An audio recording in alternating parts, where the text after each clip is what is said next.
J'adore le cinéma de Michel Gondry. J'adore Michel Gondry. Voilà, il fallait que je commence cette critique par une déclaration d'amour au cinéma de Michel Gondry et à Michel Gondry. Michel Gondry, je t'aime. Hello et bienvenue dans cette toute nouvelle critique où il sera question du dernier film de Michel Gondry, donc à savoir le livre des solutions, avec en tête d'affiche Pierre Ninet et Blanche Gardin, deux personnes que j'aime beaucoup. Le livre des solutions est un film que j'attendais pour deux raisons. Premièrement parce que j'aime beaucoup le cinéma de Michel Gondry, c'est pas original mais mon film préféré de Michel Gondry c'est Eternal Sunshine of the Spotless Mind. Alors là ça va être très perso, je l'ai vu le lendemain de ma rupture, et ça m'a beaucoup ému, et ça m'a beaucoup aidé. Voilà, c'est pas original du tout, je pense qu'on est beaucoup dans ce cas-là, mais j'ai l'impression que c'est un film qui met tout le monde d'accord, c'est assez dingue. Et pour vous dire à quel point j'adore ce film, il est actuellement en 3ème position dans mon top 100 films. Si vous voulez voir mon top 100 films, il est disponible sur Sens Critique.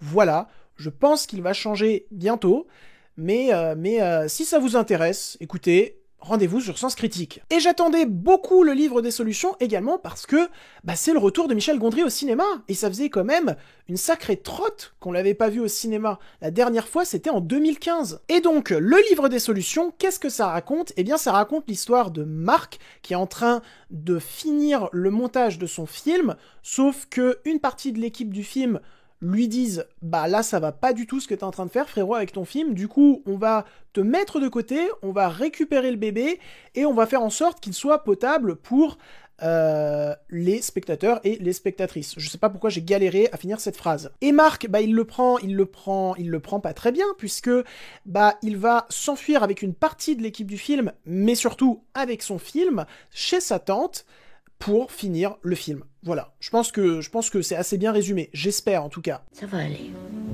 tu t'en sors bien.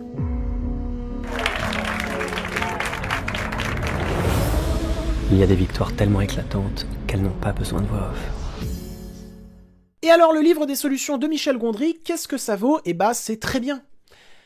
Qu'est-ce que c'est bien ? Non mais vraiment, c'est vraiment très très bien quoi. Déjà parce que ça fait un bien fou de retrouver le style de Michel Gondry au cinéma. Le style de Michel Gondry fait un bien fou. Ce que j'ai beaucoup aimé avec le livre des solutions en termes de mise en scène, c'est que la mise en scène est très naturelle.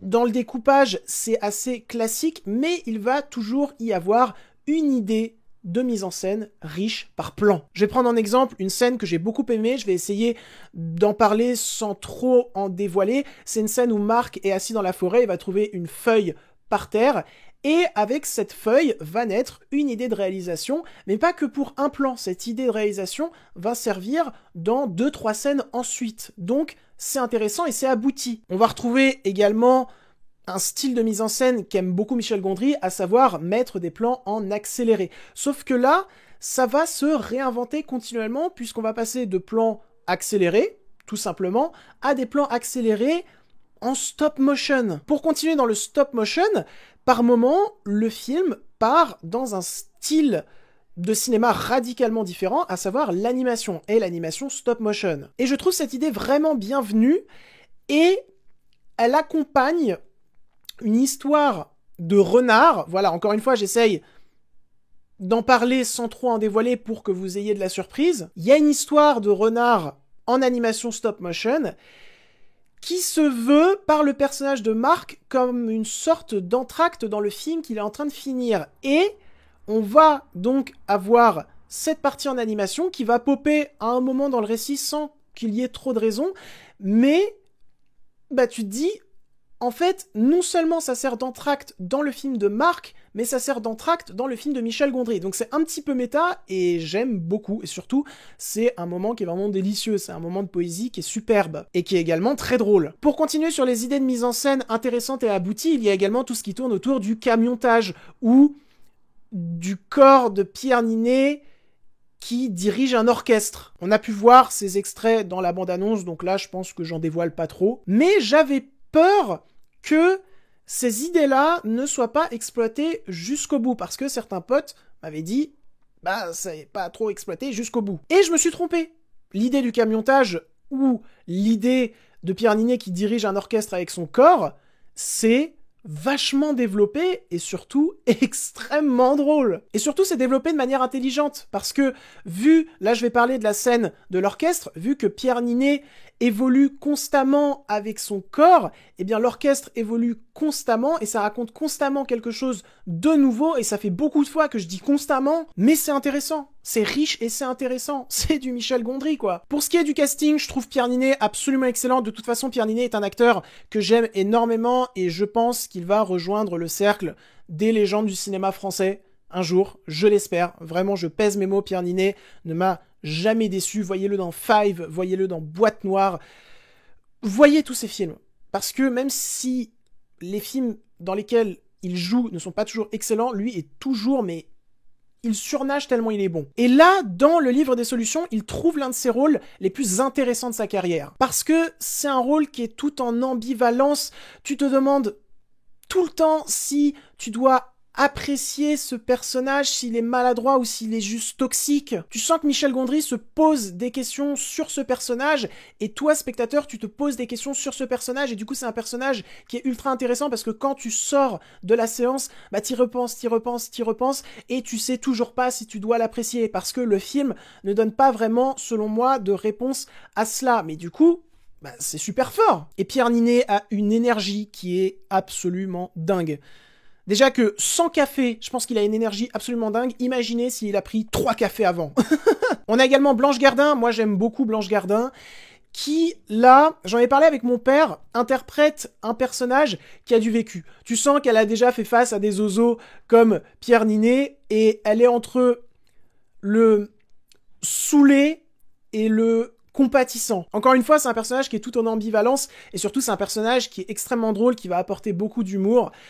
J'aime vraiment beaucoup Blanche Gardin. Voilà, c'est peut-être pas le cas de tout le monde, mais Blanche Gardin, voyez-la dans Problemos d'Éric Judor, elle est drôle à en crever, vraiment. Plus de Blanche Gardin au cinéma, s'il vous plaît. J'aimerais parler également de Françoise Lebrun, qui est une actrice assez connue, mais moi je l'ai vue rarement jouer, et là je trouve qu'elle trouve un rôle, mais vraiment en ce moment je galère à dire des mots simples. Elle trouve un rôle assez universel, c'est-à-dire que, personnellement, moi, elle m'a fait énormément penser à ma grand-mère paternelle, que j'aimais de tout mon cœur, mais qui est malheureusement partie. Mais je pense que certains d'entre vous vont y retrouver leur tante ou leur grand-mère, voilà, comme moi. Et c'est un rôle tout en tendresse qui peut vraiment émouvoir. Personnellement, moi, ce personnage m'a ému. Il y a notamment une scène très très simple où elle est assise dans une chaise longue et elle va parler à Blanche Gardin, et tout ce qu'elle dit, c'est d'une tendresse, c'est d'une beauté. Enfin, pour ce qui est de l'écriture, là aussi c'est fascinant parce que c'est vraiment un film à la limite de l'autobiographie par Michel Gondry. Il y a plein de choses qui se passent dans ce film qui se sont passées dans la vraie vie de Michel Gondry. J'avais vu un interview de Pierre Ninet et de lui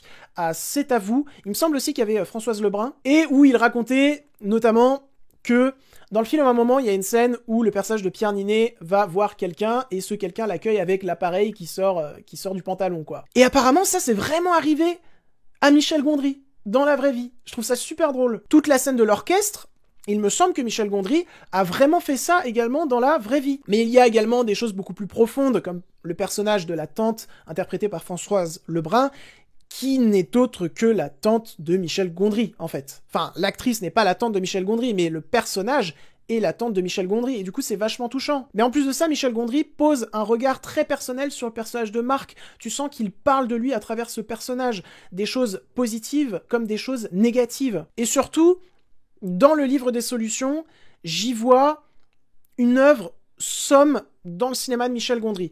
Il a déjà parlé de lui dans d'autres films de sa carrière, mais vraiment celui-là, j'ai l'impression que c'est l'un de ses plus personnels, où il a vraiment voulu traiter, au travers du personnage de Marc, ses qualités comme ses torts, exorciser certains démons qu'il a en tête, pour ensuite pouvoir passer à autre chose, et à un style de cinéma qui, je pense, sera assez différent de ce qu'on a pu voir pour le moment. Son prochain film, qui est sur une partie de la vie de Pharrell Williams, j'ai très très hâte de le voir, déjà parce que le sujet est intriguant, mais en plus de ça, je pense vraiment qu'il va revenir avec quelque chose de très rafraîchissant, de très frais. Mais déjà, le livre de solutions, oh là là, j'arrive plus à parler, c'est dingue. Déjà, le livre des solutions est rafraîchissant et frais pour lui, mais également pour le cinéma français. Pour moi, c'est un véritable film ambitieux, riche d'idées, beau, drôle, émouvant qu'il ne faut absolument pas rater en salle. Continuez à lui offrir un beau succès et j'espère qu'il sera nominé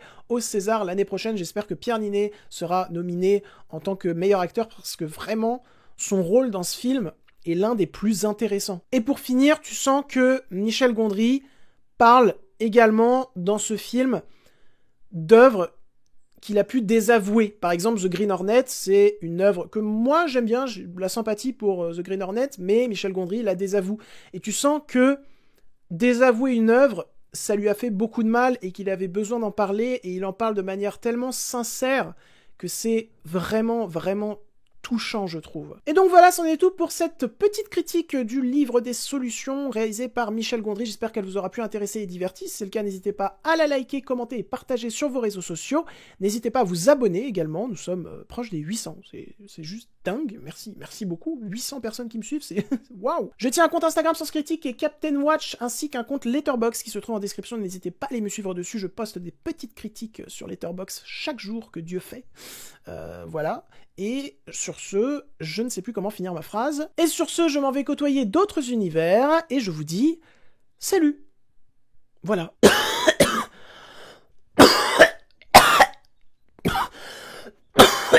Ah putain, ça m'a fait la même tout à l'heure, parce que j'ai déjà tourné cette critique, mais il y a eu un problème de son. Et j'ai failli mourir en toussant à la fin du premier, je sais plus parler, à la fin du premier tournage, et là au deuxième, je remeurs. Ça restera dans la vidéo. Ça se trouve, j'en ai plus pour longtemps, putain. Fait chier.